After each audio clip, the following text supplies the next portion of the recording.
Welcome to the Sam the Answer Man podcast. For 30 years, Sam Ventola has been an attorney, hearing officer, professor, and mediator. Now he's here to answer your legal questions. Sam the Answer Man, law made simple. Here's your hosts, Sam and Gina Ventola. Hey, sports fans, I'm Gina. I'm Sam. Welcome to Sam the Answer Man podcast. We're going to have sports? I just kind of liked it. It's false advertising. Is it? We could talk about sports. I don't know too much about sports. Probably most of you know more than I do, so maybe we should stick to the legal stuff. Let's stick to the legal stuff. So, Sam, I had some questions. There was something in the news about a judge declaring the male-only draft as unconstitutional. Right. Could you talk about that? So a district judge issued a ruling that it was unconstitutional for the government to have only men register for the Selective Service and actually be drafted, that because women are not included, it was a violation of the Equal Protection Clause. So could you expand on the Equal Protection Clause? Yeah, the 14th Amendment has a clause. One of the clauses of the 14th Amendment, which was passed after the Civil War, is that all persons are entitled to equal protection under the law. And that has a long history of what that means, and some of the cases are not necessarily consistent. In the law, we talk about a three-tier system of evaluating equal protection claims. There's the strict scrutiny, which something that violates somebody's fundamental civil rights has to survive strict scrutiny. It has to be necessary to a compelling government interest. Then there's rational basis, which is that a regulation will be okay, even though it treats something different than others, as long as it's not involving a race-related or a fundamental civil right. It only has to pass a rational basis test. There has to be some basis for doing it. And then somewhere in the middle, they have what they call a middle-tier analysis, and that's actually how they usually consider gender issues, including this one, that it has to be a substantial government interest, and it has to be very well related to that government interest. So this judge decided that in this case, the Equal Protection Clause did not allow the government to draft or require for registration only men, because we now have women serving in combat. And so since men and women both serve in combat, both should be required to register the same. Interesting. But why hasn't this already been decided? So it was decided before, but under different rules. In 1981, there was actually a Supreme Court decision which said that the male-only Selective Service and the male-only draft were constitutionally permissible. But at that time, women did not serve in combat roles. And I was actually in the Army Reserve at the time. And we were a combat unit. We had women in our battalion, in the Reserve Battalion, but if there had been a war, it was known that those women would not have mobilized with us. They would not have gone to the front. It would only have been the men, and they would have had to find other people to fill those roles that women were filling in the reserve unit. That has changed since 2007, something like that. They started putting women in combat roles. And so this judge has said, even though there's a Supreme Court decision from 1981 saying that this is okay, it's not okay because the facts have changed. Now we have women in combat roles, and since it's been decided that women can be in combat roles, they can get drafted too. That's what this judge said. Interesting. So obviously, this is going to get decided by the Supreme Court at some point. I think they have to take this case, and I don't know how it's going to come down. I think that there's a lot of, even in today's society, there's a lot of feeling that men should be the ones who should have to go to war, and women should be the ones to stay behind and be protected. And they may come up with, because women are about childbearing or whatever, that they may try to find a reason to say it's still acceptable to draft only men but not women. But it will be an interesting thing to see come out. I'm not going to give you a prediction as to how that one comes down. That is interesting. It brings up some interesting factors. Right. And we had, the Supreme Court has said that it was okay when the government voluntarily decided, only to have men in combat roles, because it was thought, we don't want women to get captured, we don't want them getting killed. we don't want to put them in the position, we don't want to have mixed genders, on the front lines. And that was the policy until very recently. And now that they've changed that policy, now the argument is being made they have to change the draft policy. Now, still the combat units are overwhelmingly made up of men, but there are some women. And so because of that, they're saying women have to be drafted too. Okay. I have some questions. So since the 2016 election, there has been quite a lot of discussion about the Electoral College. And Colorado is in the midst of passing laws I regarding. think it just got passed. It just got passed. Yeah. So could you talk about that? So what this is a lot of politicians on the state level have been unhappy with the fact that the Electoral College has been determining these elections differently than what the popular vote would have done, both in this election and in the one George Bush's first victory. Another candidate got the plurality of the vote. No candidate got the majority, but another candidate got the plurality, and the argument has been made that the candidate who got the plurality should have won the election. But because they won big in some states and narrowly lost in others, they lost the Electoral College, both in the case of Hillary Clinton and Al Gore. So these politicians at the state level are saying, let's change this to make the plurality winner of the Electoral College the president. And they don't want to go through the constitutional amendment it would require to do that. So they got another solution. What they're doing is, on a state level, each of these states where this idea is taking hold is going to say, I'm going to declare that all of our electors, despite what the people in the state might have said, all of our electors are going to go to whoever won the popular vote nationally. And if they get enough states, which they don't have yet, but if they get enough states where a majority of the electoral votes are in those states that have made this decision, then it will take effect, and those states will pledge their votes to the national popular vote winner, regardless of what that state's vote was. Well, wasn't the original purpose of creating the Electoral College so that we don't have elections decided by, let's say, New York and California? Well, that's the argument that's made. I mean, I think there are practical arguments you can make on both sides. There's, the people who favor the Electoral College say that, the Electoral College, it will force people to campaign across the country and to not neglect small states and just concentrate on bigger states. But there's an argument to be on the other side, which is like, for example, Donald Trump probably is not going to win California. Clearly didn't win California last time, and probably not going to win California again. And that creates an incentive for him to sacrifice Californians, for the sake of the rest of the country, and not respond to the national disasters, not to respond to their interests. He's argued we've done that because most of these high population states that we've lost are also states with very high income taxes. And by eliminating the deduction for state income taxes, he essentially made a policy that hurt the people in certain states more than others. So there's arguments to be made on both sides as to whether, it's better policy to have an electoral college or not. But the reality is we have a constitution, and the constitution, regardless of what you think the better policy might be, the constitution clearly requires the electoral college. Now, the constitution has a provision which says that the electors from each state will be selected according to the determinations of the state legislature. And this is what the proponents of this system that was just enacted in Colorado and other states are relying on. They're saying the Constitution gives the state legislature, total control to decide who the electors are going to be, and therefore we get to say they're going to be the person popular vote, even though the people in our states don't agree with that.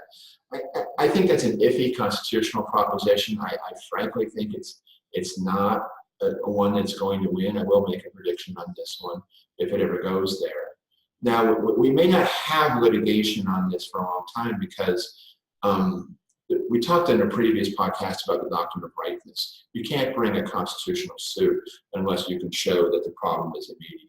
And right now, because as I said, not enough states have yet signed on to this system, it's not in effect. And so I think if somebody tried to file something right now, it would probably be rejected for lack of rightness. However, if enough states did this, so that it did constitute a majority of the electoral vote, and if somebody challenged it again, I think the challenge would be successful. And I read some articles on this, but nobody has made the argument that I think is the winning argument, and that is this. You can say that the Constitution says the state legislatures get to decide who is selected, but we have a saying both in law and in the field of logic, that's an argument that proves too much. If you're saying that the state legislature has absolute control to decide who the electors are going to go to, they could say it would always go to a female candidate, it will always go to the oldest candidate, it will always go to the youngest candidate. That gives the state legislature so much control over selecting the candidate instead of the people that the court will never adopt that broad interpretation of that provision. The Constitution also says that the federal government will guarantee that each state provides a Republican form of government. And that doesn't mean the Republican Party, it means a form of government whereby people are elected to represent the people who voted for them. And I think that is the provision that would undo this attempt to avoid the Electoral College, because a Republican form of government implies that the people in that election are going to be able to determine who the electors will vote for. The electors have to vote for the will of the people in that election rather than the will of the legislature years before. And so I'm the only one I know of making this argument, but I believe that is going to be the winning argument, that for states to try to avoid the Electoral College by having the electors go to whoever had the most popular vote will be to deny the people in that state a Republican form of government and therefore a constitution. So write it down. My prediction, as far as I know, I'm the only one using this constitutional provision, but I think that's how it's going to go. So constitutional lawyers, if you need help writing your briefs and stuff, call him because he is the man. So speaking of still constitutional issues, Citizens United, I know, has ignited a firestorm, that decision. And there's some efforts to amend the First Amendment to do away with these types of decisions. Right. So there's something that's been pending in Congress several years now, which they call the Udall Amendment, which seeks to, I call it partially repeal, the First Amendment, seeks to amend the Constitution to say, the general goal of it is to say that corporations are not going to have the right to engage in political speech, and therefore the First Amendment will not protect these corporations. The devil is in the details. When you start talking about corporations not having the right to engage in political speech, somebody has to determine what political speech is. Corporations currently engage in political speech all the time. They have news programs, they have commentary, there are political barbs that are thrown during situation comedies and dramas. There are specific attacks on candidates in different shows. There's a lot of political speech in the media. Now this amendment, this proposed amendment, purports to have an exception for news media. But in our society, what is news media? For example, what if a couple of goobers get in front of a camera with microphones and start talking about legal topics and call it a blog? Are we now media? And if we do that as a corporation, are we now prohibited from doing that? Or are we going to be told we can't speak on these issues? I've mentioned 3 or 4 political candidates in this podcast already. So the lines are so blurred. Even the ACLU has come out with a statement against this amendment, and it has a lot of popular support. But frankly, that's surprising to me, and I don't think people have really considered it carefully. It is not a good idea, and hopefully it's not It's not going to go anywhere because I do not want to see the First Amendment partially repealed.